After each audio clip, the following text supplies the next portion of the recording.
បាទចឹងមុននឹងឆ្លើយត្រូវយើងត្រូវមើលប្រធានបទរបស់យើងឲ្យច្បាស់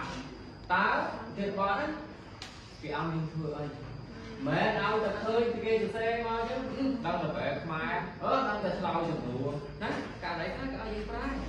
translate ករណីខ្លះគេឲ្យយើងឆ្លើយសំណួរ answer the question ប៉ុន្តែពេលនេះមិនមែន answer the question ទេ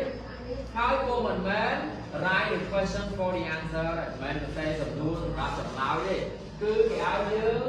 នេះបដូរទម្រង់នៃប្រយោគទាំងអស់ហ្នឹងតែមានប្រយោគស្របប្រយោគបាក់ខ្សែណាបាទទៅជាប្រយោគសំណួរបាទអញ្ចឹងដើម្បីបដូរជាប្រយោគសំណួរយើងត្រូវធ្វើម៉េចបាទទីមួយពាក់ព័ន្ធនឹងអីការប្រើភាសាយ៉ាងម៉េចភាសាពីរផ្សេងណា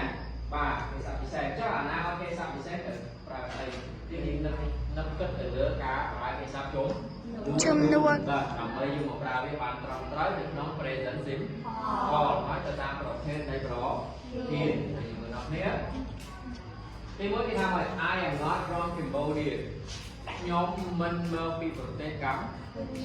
យើងត្រឡប់ប្រយោគហ្នឹងទៅជាអត្ថន័យសំណួរស្ដាប់ខ្ញុំឲ្យតន់មិនមែនរកសំណួរដាក់ចម្លើយហ្នឹងទេអាហ្នឹងមិនមែនចម្លើយទេជាប្រយោគមួយដែលគេបានផ្ដល់ឲ្យគេឲ្យយើងបដូរប្រយោគហ្នឹងទៅជាប្រយោគសំណួរគាត់ទេអូខេនេះដាក់មកទៅជាមិនត្រូវបាត់ទៀតទេប្រយោគនេះជាប្រយោគអីបាក់ភាសាអញ្ចឹងក៏បំលែងវាទៅជាសំណួរបែបបាក់ភាសាតែគាត់គេទៅយើងធ្វើទៅnotបាក់សាប់ទៀតគេទៅណាam not I from Cambodia អូខេមិនចាំឲ្យញ៉ាcònហ្នឹងអញ្ចឹងនេះជានេះជាសំណួរតែយើងបដូរទម្រង់នេះទម្រង់